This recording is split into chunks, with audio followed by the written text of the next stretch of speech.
Plus, this is Koslof, Evan Koslof. I'm talking about some spy gadgets. That's because the Spy Museum is tripling its size. Of all the details coming up in just a bit.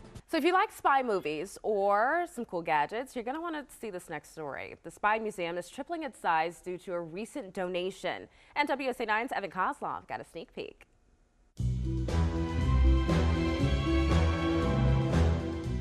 Who could forget the iconic intro for the James Bond films? Guns blazing, our hero is dressed to the nines with a suave suit and a charming smile. The name's Bond. James Bond. But how's this compare to real-life spies? James Bond wouldn't last 4 minutes in the real world. If you think of everything James Bond does, just do the opposite and you would have a real intelligence officer. We're at the Spy Museum talking with Keith Melton. He's a historian and has spent the last 45 years traveling the world searching for spy stuff. Why does he do it? Gadgets are cool. Cool, and soon to be on display after he's donated more than 5,000 pieces from 20 countries to the museum. And today he's showing us the best of the best. This is one of the 3 existing manuals for it. The world's smallest operational submarine from World War II, about 13 feet long. It would fit within a hatch of a submarine. It could porpoise and take a spy or a saboteur into an enemy coastline. Just saying, kind of sounds like the car/submarine from The Spy Who Loved Me.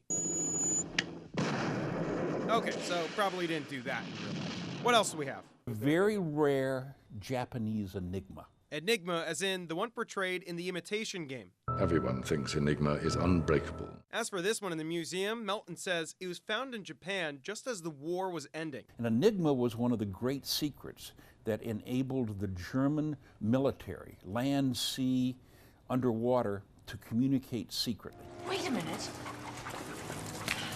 I always have this with me just in case. Okay, I get it.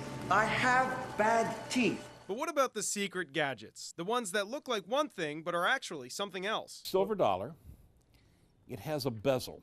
This right here might look like money, but actually it's far more sinister. In the little drill bit was a poison called saxitoxin, which was a shellfish-based poison. And the user of the pin could simply prick himself with it and he would die within a minute. But as we look back at his massive collection that's from across the globe, the question is why?